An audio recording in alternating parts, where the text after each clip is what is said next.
I want you guys to know about a 6,000-year-old secret. There's been an intervention. That's the word that they use. They don't say who or what. Because at the end of the day, you want money right now. It's like everyone knows between the pesticides and between the medical industry, and especially America, that we're keeping people sick.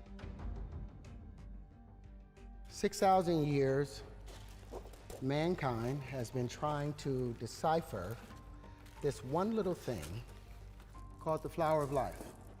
Terrence Howard is an American actor, singer, and producer known for his work in film and television. He gained widespread recognition for his roles in various popular films. One of his most acclaimed performances was in the movie Hustle and Flow, for which he received an Oscar nomination for Best Actor. Now, you know this is one of the oldest symbols in human history, right? This symbol was found in the Temple of Osiris in Egypt, and it had been molecularly burned into the wall. And it's 6,000 years old. This same symbol has been found in the forbidden temples in China, sitting under the fufu dogs.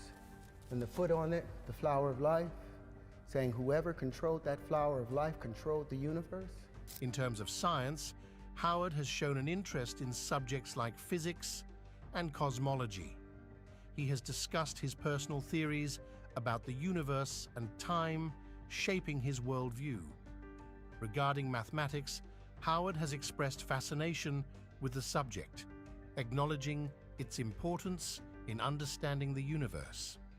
There were secrets in that flower of life that Da Vinci spent his whole life trying to uncover. There were secrets in that flower of life that Newton spent his whole life in secret trying to uncover. They couldn't get it out of this two-dimensional frame, and as a result, they got stuck in this plane, a flat plane. Now, what Da Vinci and all of them wanted to do, they were trying to find a way to bring this flower to life, because what is inside of it? Well, apparently, there were secrets inside of it. His opinions in these areas often attract attention and can be considered controversial, but he is recognized for his passion and intellectual curiosity in exploring these topics. Shapes, they got the Merkaba and all of those other things out of it, but they were misled by something I think called a straight line. All energy in the universe is expressed in what? It's in motion. If something is still, there's no energy. Kinetic, right? All motion is expressed in what? You look at galaxies, are they expressed in straight lines? Expressed in vortices. All vortices are expressed in what? Waves. All waves are curved.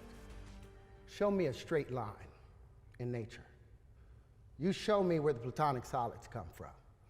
Where do they have their foundations in our universe? Are there any straight lines? If you look at anything, there are no straight lines. That's been the mistake. We've been looking at these straight lines, this Euclidean way of thinking, and missing the curvature of nature. So here we are, back with the curvature of nature. So compare some of these points. Take a point here and say, well, what's the space in between all of these things? Now, they've said that all the in-between spaces, if this is the Earth and this is the moon right here, all this in-between space is filled with what? A void. There's nothing in the void. Well, I found that there is something in the void. The elementary fundamental particles that they've been searching for at the CERN Collider, the Hadron Collider in CERN. Terrence Howard has shown a deep interest in esoteric subjects, including the flower of life.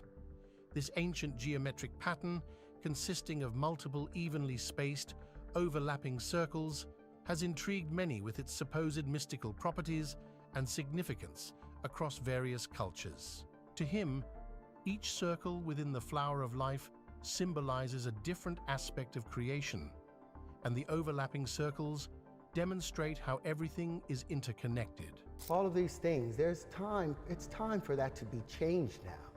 We have changed all of our buildings to be aerodynamic. Our airplanes are no longer based on a two-dimensional Euclidean way of life, but our math is still based on a two-dimensional way. Happiness. Then we talk about, like, what's the motivation? Like, yeah, there's a motivation somewhere in the back of my mind of my family. And if it's like where Moses smite the rock and God didn't allow him to get to the promised land, because the promised land is family. That is the promise. That is earth. I mean, that is heaven on earth is family. Family is heaven. That's the promised land. And for your family to be together. So say I smite the rock and God doesn't let me have my family back. My mission in life is still to promote families. And trying to figure out what the universe really, how it really worked. And we've come to find that the universe, they are abandoning the standard model, the ideas of black holes and dark matter, for an electric model of the universe that is in response to the Birkeland currents and all these things. It's a better version, a better vision of how we should see the universe. That's how I see it, and I think it should be explored. Like one of the things I've been saying, the Euclidean mindset has kept us so locked away. Like there's tons of paperwork of Da Vinci working on the flower of life and trying to unravel it. But every single existence, every single example, you see him making straight lines and trying to make these straight lines bend in, and therefore he was never able to open it up.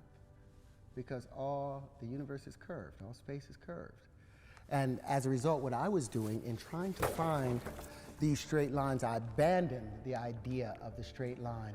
The shortest distance between 2 points is curved space, because you cannot force your way straight through space. Even electricity, as it moves from a southern plane to a northern plane, it always goes northeast in its direction. And magnetism, as it expands out, it goes southwesterly. And that's the spin. That's how you always know whether it's magnetism or electricity. It's the spin. Is it northeast or is it southwest? That was his way of saying, and this is, the scientific community, this is why they're stuck. Because there's a huge difference, Andre, between revealing new discoveries and new information and forcing those new discoveries to fit into a pre-existing model. There's a huge difference between doing that and revealing new information and allowing the information to lead to the story that it tells. There's a reluctance in the scientific community traditionally to do the latter. Where the information, and I'm going to go into this a little bit more deeply, where that information is leading takes the scientific community to a place that they are traditionally not equipped to deal with, and so they prefer to avoid it. They're not bad people. I have friends in academia, and I've asked them the question. They say, why can't you teach this? Our planet is moving away from our sun at 6 inches a year. You guys know that. 15 centimeters a year, our planet is pushing away from the sun. So in less than 500 million years, our planet will be out of the Goldilocks zone. We'll be somewhere near where Mars is, somewhere halfway between there. So life will not be able to be sustained on this planet anymore. So if we're going to be able to sustain ourselves as a species, we have to become interstellar. Not just interplanetary, you have to become interstellar. But with approximations, you cannot become interstellar. You cannot become interstellar with a point that will take you all the way over here with a straight line when the actual event is taking place over here. When you're going 600 quadrillion miles, you can't make a mistake. You need precision, and that's what the math is about. These pieces predict the natural distribution of matter and the distribution of where you can find yourself in that space, and I'm confident behind it. For 40 years I've worked on this, and I think it's ready. People need the voice, and even right now, what I'm doing or how God is using me, I'm showing where our voices are being muted. There's professors that are actually intelligent, actually have multiple degrees that have been canceled from their schools. And they don't have a music industry or a fan base or shoe design or a smoking hot ex-wife to complain about. They've just got the truth of what they saw and what they dedicated to this country and to education that has been muted by schools that have been taken over with an agenda. To your students, And they're the age I am. I'm 70. So they've been teaching, 40, 45 years. And what they say is, we're going to let the next generation of professors deal with this problem. We would have to change all of our class notes. It makes us look wrong as professionals to have to go back and change the story. And I tell them, I said, no, it actually validates the power of science. And then I began to look at my artist friends. And every one of my artist friends does the same thing. When they create something they're proud of, the last thing they do is they sign it. They put their name on it. And I said, if we are the product of an intentional act, it makes sense that who or what is responsible for us would have left a signature for it. In the scientific community, once I started talking about this, I lost credibility in some circles. And that's okay, because it's by crossing the traditional boundaries that have separated our way of knowing in the past that we gain new wisdom that leads us beyond the boxes. And so I wanted to go beyond the boxes. Of our DNA correlates to the letters of the ancient alphabets. And here's the beautiful thing, is the message that it reveals is exactly the same in all four. It's the same in Arabic, the same in Hebrew, the same in cuneiform, and the same in Sanskrit, and probably other languages. But those are the four core languages. So when we make that substitution, when you use that numeric link and literally into the DNA bases, cytosine, thymine, guanine, adenine, when you go into those bases and you make those substitutions, it actually spells out the answer to probably the oldest question that we've ever asked. When we say, who are we? The translation of the first layer in the DNA, the introduction of every cell in our body reads exactly the same. And it literally, this isn't a metaphor, it literally reads the words, God, eternal within the body. It's interesting. I spoke at a government lab, and the director says, look, this is the U.S. government. You can't use the word God here. And I said, I don't see that in the Constitution. Yeah. But I said, how about this? How about if I talk about the causal agent beyond space and time? Correct. That created the universe and designed it for human beings. Right. He says, yeah, you can do that. I was taught the scientific method in grade 1, grade 2, grade 3. We got it all 12 years. And so when I picked up this book, the Bible, and looked at the first page, Genesis 1, I said, this perfectly follows the scientific method. It took me 9 years to discover why it so perfectly followed the scientific method. Right. That's where it comes from. It comes from the creation texts in the Bible and Reformation theology. But I looked at, Genesis 1, 2. The Spirit of God is hovering over the surface of the waters of planet Earth. And it gives you 4 initial conditions. It's dark everywhere on the surface, the water is everywhere, and the planet, Earth, is unfit for life and empty of life. Well, steps 1 and 2 of the scientific method are, do not interpret until you establish the frame of reference. The point of view is the surface of Earth's waters. And don't interpret till you also establish the starting conditions. Well, that's all laid out in Genesis 1, 2. And I keep running into scientists who say Genesis teaches scientific nonsense. And I say, well, Galileo said the biggest mistake you can make in Bible interpretation is to get the wrong point of view. I think we are playing God. I think we think we're God, and we're playing God, and we have no idea what we're doing. Well, one of the problems with AI is you got people thinking we can duplicate human consciousness.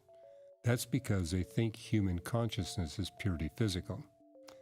I got 50 books in my library written by people trying to come up with the origin of human consciousness. What they all have in common is they end up by saying, we don't have a clue. Right. So it's because they're looking in the wrong area. The Bible tells us our mind and our consciousness is not physics, it's not chemistry, it's not biology. There's something non-physical that controls our brain. I like to think of our brain as like a computer interface. It's something our consciousness uses to be able to communicate with the physical world. So that message is only possible because 200,000 years ago, who or whatever intervened to give us our humanness, left a message to tell us. And it's only now, when we arguably are on the brink of global war, this is the year 2024 in the spring, when the technology is being developed so quickly and we're being encouraged to give away our humans and literally replace our bodies with artificial substances and chips and AI and gene therapies, only now that that same technology comes full circle and says, this is who you are. Maybe it wouldn't have meant the same thing if we'd discovered it 50 years ago. Now, when you go back and you look at our most ancient and cherished traditions, they've always said to us that our body is the temple, that we are a temple. And this gives new meaning to the temple, because inside of a temple typically is something precious and sacred. And within us is a message from who or whatever is responsible for us being here, telling us that we are God eternal within the body. And I think our greatest mastery, what we're being asked to do, is to preserve the temple that holds the message, to not destroy the temple, to not relinquish it, to become a hybrid being where that message has little or no meaning any longer. I don't know if that makes sense or not. I think this is, I don't talk about this a lot in interviews, but I think this is where we are, is that when the odds of something are occurring are 1 in 10 to the 400th power, it's impossible. To have the genetic arrangement that we have, they say, is 1 in 10 to the 600th. If 1 in 10 to the 400 is impossible, 1 in 10 to the 600 means it's more than impossible that this is a fluke of nature or that it is a lucky accident. There's an intentionality. 0.00042% is the odds of this happening purely by chance. So we can say that there is some, as a scientist, I have to say this, and I realize I'm crossing a lot of traditional boundaries to do this. I have to say there's been an intervention. Now, where this gets really interesting is, as an amateur archaeologist, every culture that I've ever studied, now I have not studied every ancient culture, but every single one, not one of our indigenous ancestors says that we're the product of long, slow, gradual mutations over a long period of time. Everyone from, I've led groups into the highlands of central China and Tibet, 12 monasteries, 2 nunneries over 26 days. We did that until they closed the borders. The Bedouins in Egypt, the Sadhus in Nepal, the Quechua Aboriginals in Peru, the Aboriginals all through the American Desert Southwest.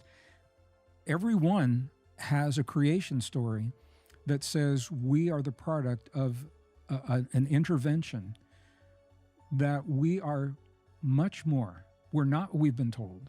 We're so much more than we've been led to believe, and that we are part of a global family. We have a global family awaiting for us when we reach the point where we accept our humanness. Well, you got passages like 2 Timothy 1:9. The grace of God that we now experience was put into effect before the beginning of time. Or Titus 1:2. The hope that we share in Jesus Christ was granted to us before the beginning of time. Then you got Hebrews 11:3. The universe that we can detect did not come from that which we can detect. We can detect matter, energy, space, and time. So, and that's unique to the Bible. You won't find that in the other holy books. So it says, this book gets all the cosmology right. I mean, what astounded me in going through the creation text not only talks about a space-time beginning, it talks about how the universe expands from that space-time beginning, the stretching out of the heavens, how it happens under laws of physics that never change. And Ecclesiastes and Romans speak about one of those laws as a pervasive law of decay. And hey, if you know high school physics, that implies that the universe gets colder and colder in a highly predictable way. And astronomers have actually got measurements of the past temperature of the universe, and they perfectly fit what the Bible predicted thousands of years ago. Everything is based on chemical reactions. In order for me to become a character, I have to change my chemical composition of how I'm thinking, and as a result, that changes how I position myself, which changes how the heat is generated and transferred out in and out of my body. Everything comes down to chemistry.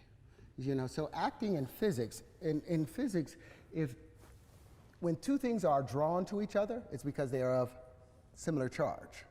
It's not positive, because they say negatives attract. But cold air drops down. Does it attract to the hot air rising up? No, it passes right by each other.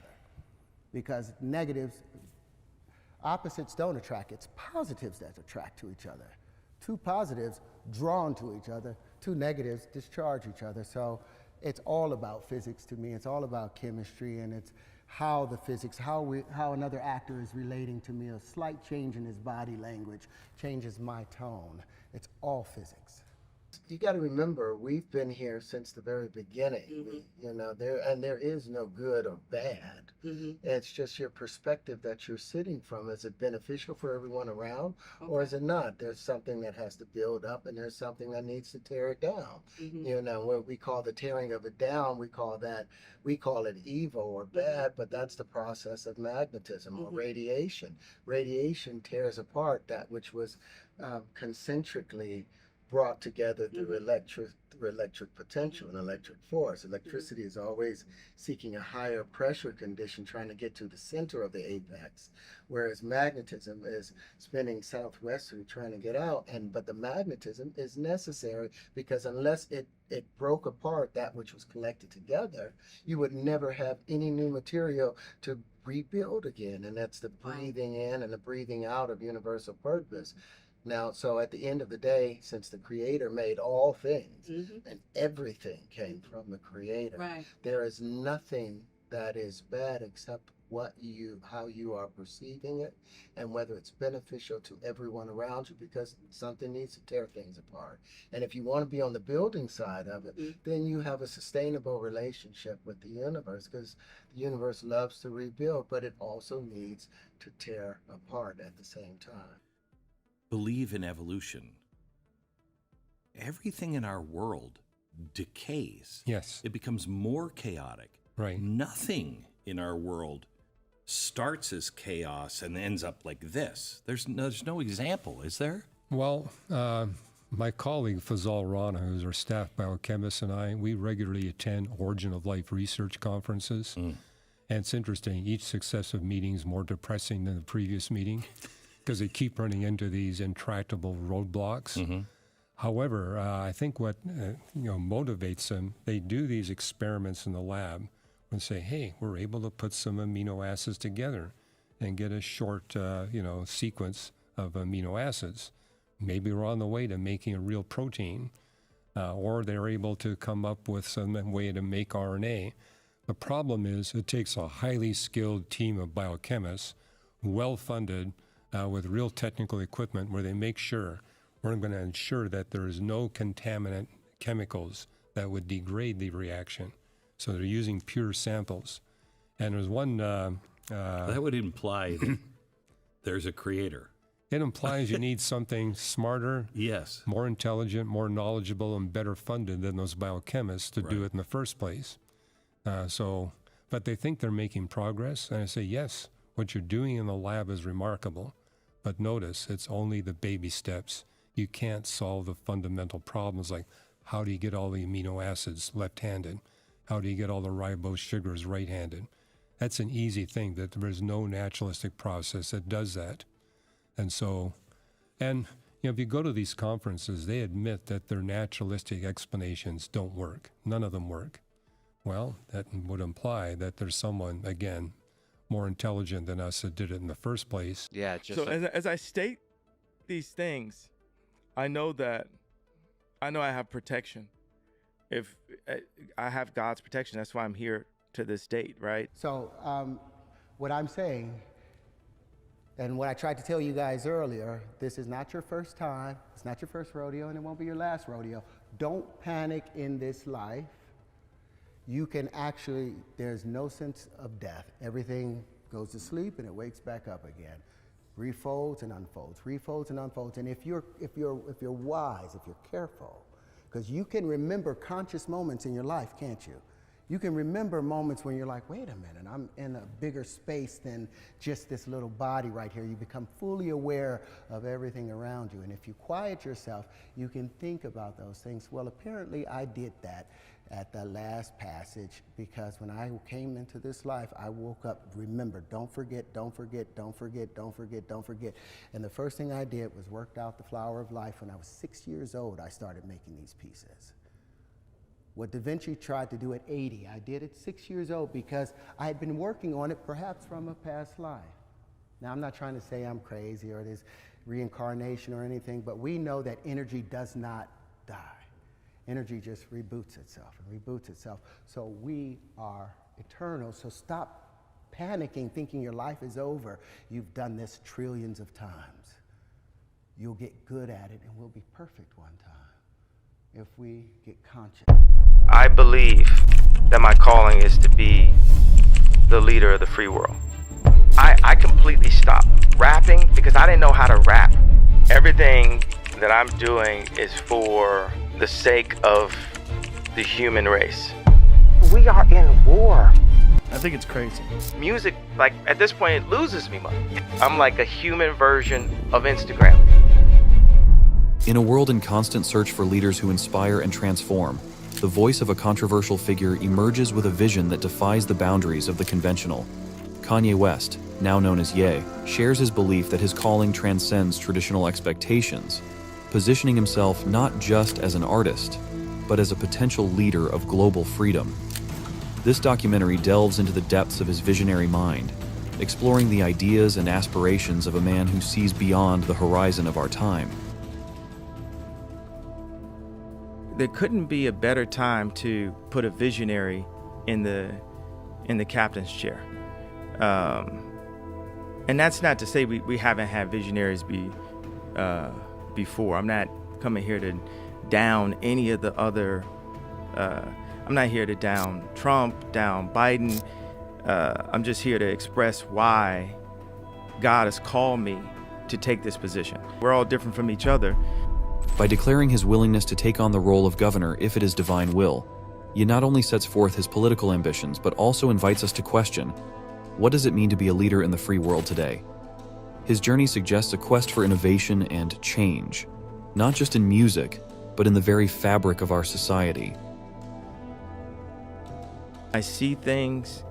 I'm a great leader because I listen and I'm empathetic and I feel the entire earth and I feel us as a species, as the human race. Like sometimes people think that utopia as almost like a negative word. That's like, we couldn't have that, but I do believe in world peace. Now, the world is innovated all around our political system, but we haven't innovated and simplified our political systems.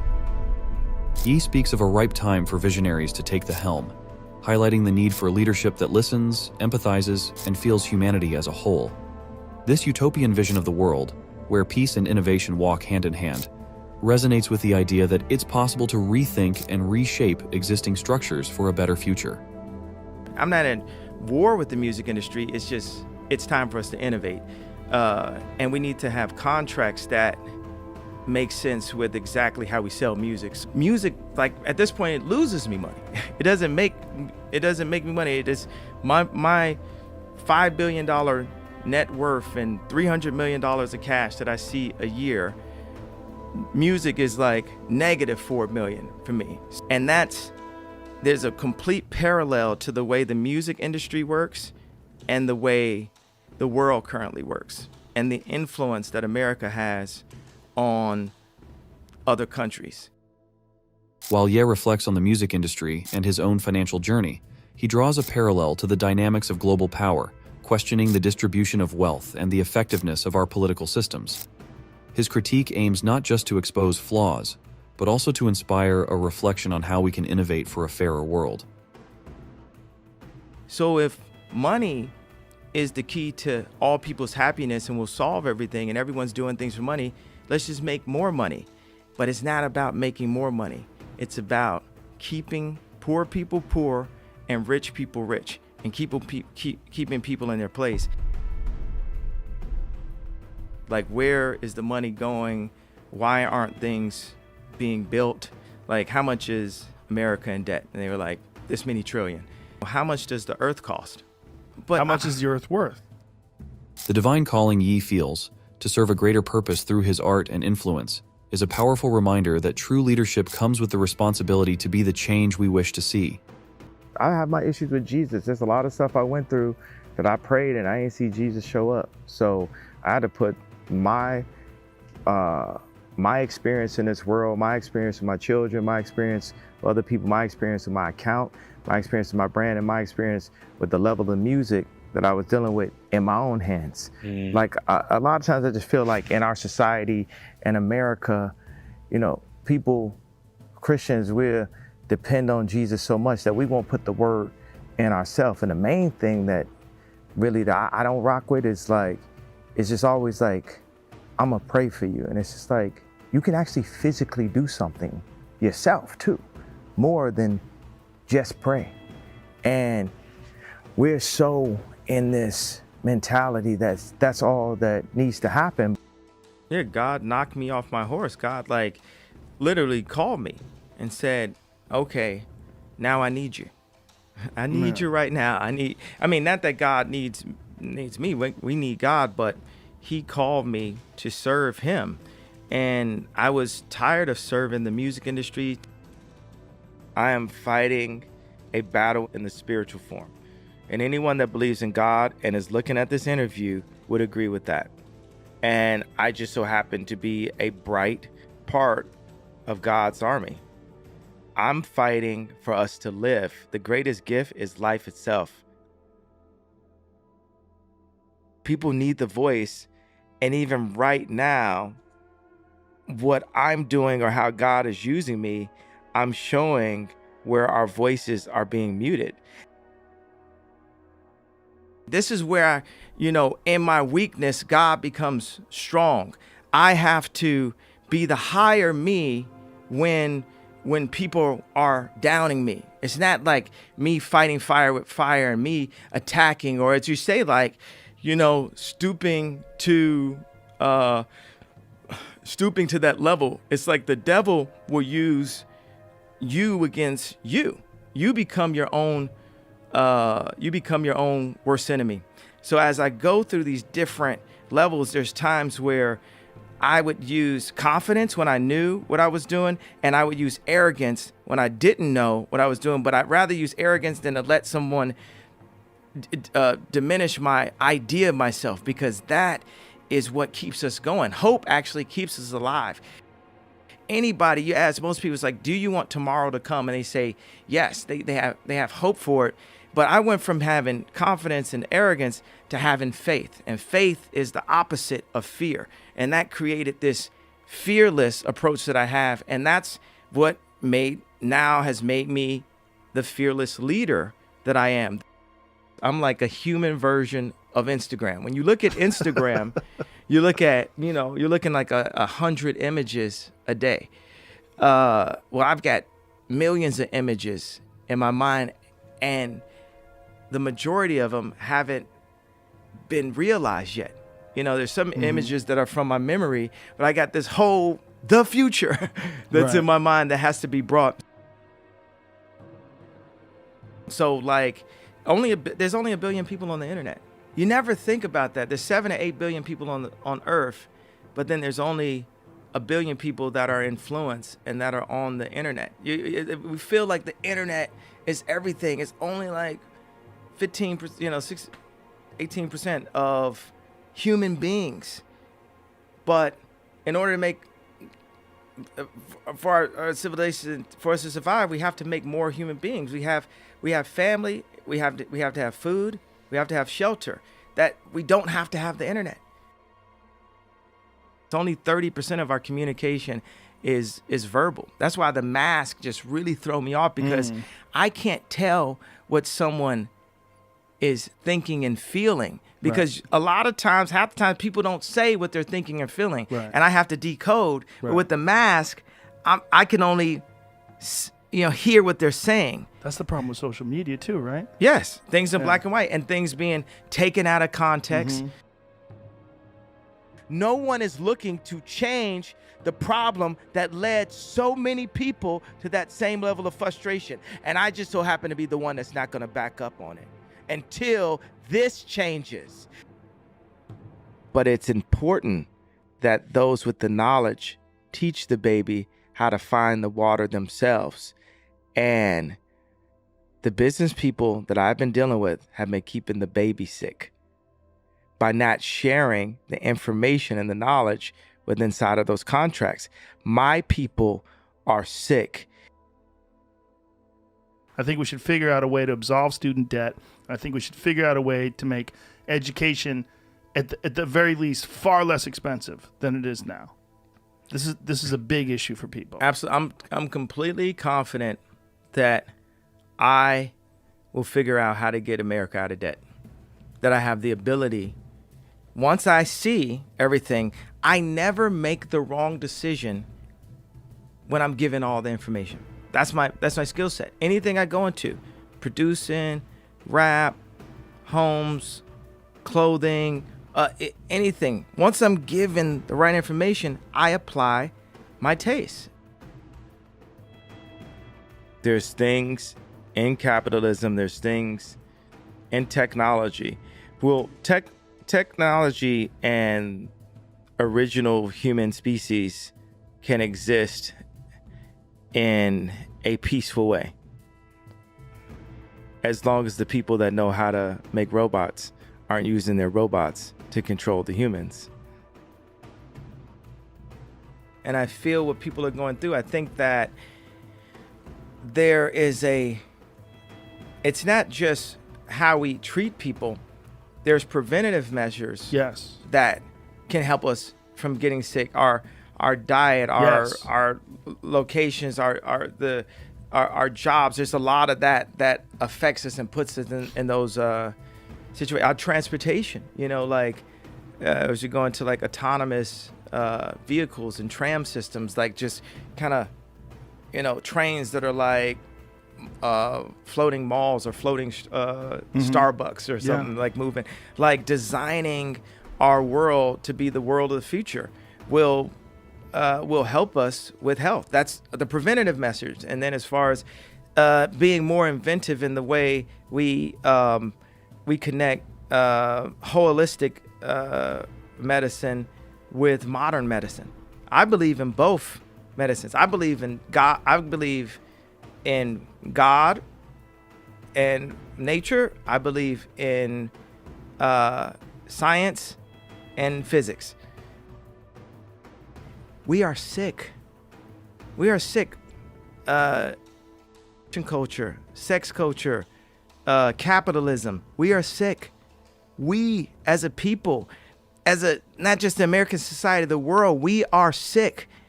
And we are keeping ourselves sick. We're all responsible. Like the Black Mirror episode, we're all responsible in some way. We all play some part.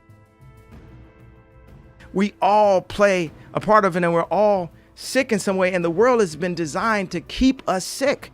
Like spatial engineering based off faith can save a world. Literally, like building will save the world. Spatial engineering, like not going to space, engineering our spaces, the amount of space that we need, the way that we interact with each other, how close we are to our loved ones, our families, how close we are to our jobs. We got to experience a lot of this. Some people, it wasn't good. Some people, it's better. They were connected with their children and their families in a whole different way. Like we're talking, this is my thing. We could talk about all of these important current issues. There's deeper reasons based on the slave mentality, based on fear, based on protectionism, not specifically white supremacy and racism, protectionism. People just want to protect what they have. We need healing internationally, not just selfishly for America. America's number one. internationally, we need healing. And I would lead. I would lead with love, dignity, the responsibility to our country, the coverage of our families, of our soldiers.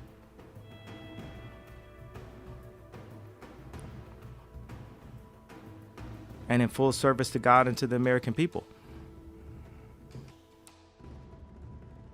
Because I'm God. And anyone who disagree, I'm the God of me, and you can't tell me who I am. I can't tell y'all. I could tell y'all. It's y'all job to listen. I'm the God of me. I don't know if I'm in heaven already and shit. I got number one from that. For all you know, I might be on like a fourth dimension version of the lifestyle. I don't know. Like I said, I must have died in this accident. It must be heaven. I feel like, there's people, tech guys and shit like Shervin or Elon. Elon always says, whatever would be the funniest outcome is what should happen. He's just thinking like, what is the most insane version of something? And that's the version that should happen. My boy Shervin said, God or alien or universal, whatever happens, it feels like victory favors the brave. Like the people that lean into it, that give, because it's all like ears. It just threats at the end of the day. It's like, why should you fear it? And everybody's like, well, I want you to smile in your photo. Right now, 50% of Black deaths is abortion. We kill ourselves. That's psychological warfare. We don't buy no land. We doped out, we fried out. Everything that we promote is about the destruction of what we're doing. We are at war. That's the only thing that we really need to teach in school is engineering. We don't need to teach history. We don't need to teach anything that is subjective. It needs to only be engineering taught in school, and everything else needs to be recessed. Nothing that at all, any forced subjective information is just to weaken and indoctrinate our species. And that's what schools do now. I don't 100% believe in anything, any concept of the future or any concept of history, because history was just written by the victors. Yeah, that's so right. If I see stuff happen on the day that later that day is reported wrong. So how wrong is something reported 1,000 years ago? And why would we argue about something that's not in the now? Because that's the only thing that everyone can agree upon, is that it is now, right now. Yeah, well, you try not to make the mistakes of the past. That's the usefulness of history, the limited usefulness of history. The biggest mistake from the past that we keep making is looking at the past. Too much. Giving too much value to the past. Too much value to the past. We are now. We are now. We are here. We are one species. We are one race. We're here. And it's time. And the leadership is changing because you have Elon as a leader, Ye as a leader, and we're the top leaders. We're more influential than the presidents. My people are sick. If I go to the restaurants in opportunity zones and we look at the calorie rating and the cholesterol, I will tell you that my people are sick. If we look at the obesity rate, if you go to just a restaurant somewhere in middle America, you will see that my people are sick. And my people meaning all people, right? But Black people are very influential to all people. So, right, if the media picks a overweight Black woman and says this is body goals, then the media are influencing my people to stay sick. But it doesn't change the fact that my people are sick, and I'm the only person in my position that will say that my people are sick. Today, not 30 years ago, not 60 years, my people are sick today. 50% of my people's of deaths are today. My people don't have the opportunities today. So I have to have a responsibility, obviously, to all people, but specifically to my tribe, because tribes move.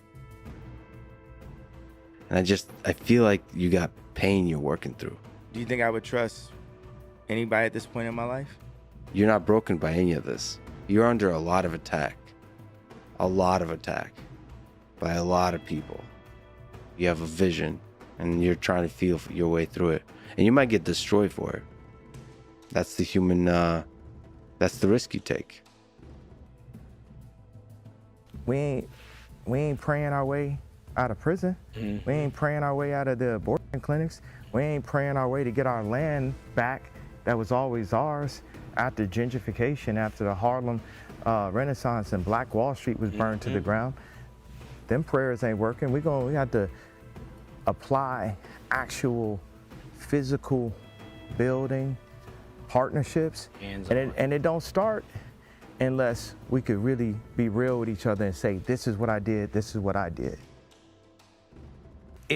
My life has been through. I wake up every day just surprised to be alive, like, because of how many threats I got, from political to, Twitter commentary to all that, just like going through, just to be like, boom.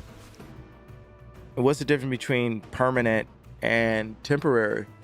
It's just a permanent structure, and until God says it's not, it's like nothing's permanent. Our life is not permanent. So how do we just let go of those things? Even like going from the name Kanye West to Ye was the beginning of just letting go of some things, of these titles. Like, we need to remove the titles.